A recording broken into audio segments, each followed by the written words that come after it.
ختم ہی نہیں کر پائے۔ شراب بیٹی اور بیوی کے فرق کو مٹا دیتی ہے، شراب ماں اور بہن کے فرق کو مٹا دیتی ہے۔ میرے بھائیوں، اگر ہم اور آپ میں سے کوئی آدمی شراب پیتا ہے تو یاد رکھنا وہ شراب اس کی بیٹی اور اس کی بہن اور اس کی ماں کے کہ شراب کے نشے میں انسان اپنی ماں بہن بیٹی کی عزت و آبرو سے کھیلے گا۔ خدا اللہ کے نبی صلی اللہ علیہ وسلم نے فرمایا لا یاتین علی امتی ما علی بننا، کوئی چھوٹا اور بڑا نہیں ہوتا، دونوں برابر ہوتے ہیں، اسی طرح دونوں برابر ہوں گے، کوئی فرق نہیں ہوگا میری امت میں اور بنی اسرائیل میں۔ اگر بنی اسرائیل میں کوئی اپنی ماں کے ساتھ اعلانیہ زنا کیا ہوگا، بنی اسرائیل میں کسی نے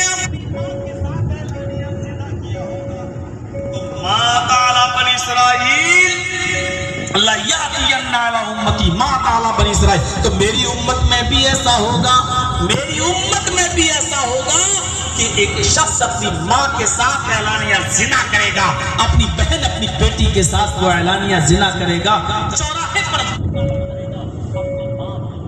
بیٹی کے ساتھ، اور اس کی ذمہ دار ہوگی یہی شراب۔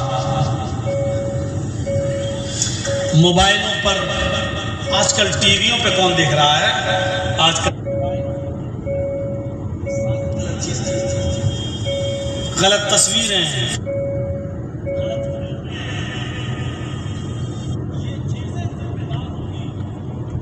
نوجوانوں کے ہاتھ کو ماں بہن اور بیٹی کے گریبان تک لے جانے کی۔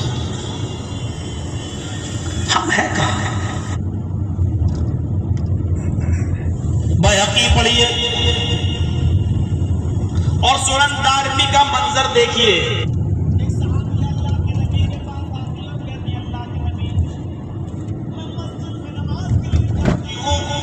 آپ نے کہا جا سکتی ہو، اس نے کہا میں چادر یعنی برقع، اس زمانے میں برقع نہیں لمبی چادر ہوا کرتی تھی، میں چادر ذرا لمبی پہنتی ہوں۔ آپ نے کہا ٹھیک کرتی ہو، اس نے کہا کہ زمین سے رگڑتی ہوئی ہماری چادر جاتی ہے، آپ نے کہا چادر اتنی نیچی ہونی چاہیے۔ اس نے کہا اللہ کے نبی کبھی کبھی بیچ سڑک پر گندگی پڑی ہوتی ہے، ناپاکی پڑی ہوتی ہے، اگر دائیں اور بائیں مرد بیٹھے ہوں، میرے دائیں بھی مرد اور بائیں بھی مرد بیٹھے ہوں، تو میں دائیں سے نہیں گزر سکتی، بائیں سے بھی نہیں، کیونکہ دونوں سائیڈ میں مرد بیٹھے ہوئے ہیں، بیچ میں گندگی پڑی ہوئی ہے، تو کیا میں اپنی چادر کو تھوڑا سا اوپر کر لوں؟ ہوتا نا جیسے راستے میں کیچڑ پڑی ہوئی ہے تو ہم اور آپ تھوڑا سا لنگی اوپر کرتے ہیں اور آگے بڑھ جاتے ہیں، کرتے ہی ہماری ماں بہنیں تھوڑا سا ساڑی اوپر کی اور آگے بڑھ گئی تاکہ بھیگ نہ جائے۔ تو اس عورت نے، صحابیہ نے کہا اے اللہ کے نبی بیٹھے ہوئے ہیں تو کیا میں تھوڑی سی چادر اوپر کر کے گندگی کو کراس کر لیں، گندگی کو پھاند جائیں اور پھر چادر نیچی کر سکتی ہوں؟ آپ نے کہا نہیں،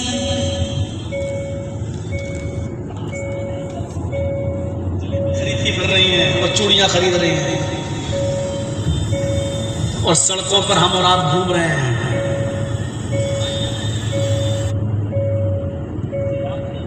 مثال دی تھی یا نہیں دی تھی پچھلے جلسے میں؟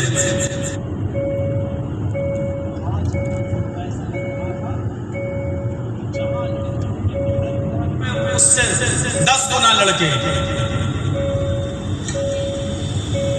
اچھا ایسا نہیں لگ رہا ہے آپ کو جیسے ایک کتیا کے پیچھے 10 کتے لگے ہوئے ہیں؟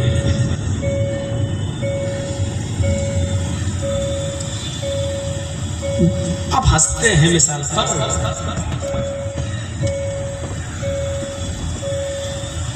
حیا تو ہم میں اور آپ میں جب رہ نہیں گئی تو قرآن بھی تو جانوروں کی مثال دیتا ہے، اولئک کالانعام بل ہم اضل، یہ چوپایوں کی طرح ہے بلکہ ان سے بھی زیادہ گئے گزرے۔ کیا قرآن نے چوپایوں کی طرح ہمیں نہیں کہا ہے؟ کیا اللہ تعالیٰ نے چوپایوں کی مثال، انسانوں کی مثال چوپایوں سے نہیں دی؟ اولئک کالانعام، یہ چوپایوں کی حد سے بھی زیادہ گئے گزرے، تو چوپایوں میں تو کتا بھی آتا ہے اور ظاہر ہے اس میں سور بھی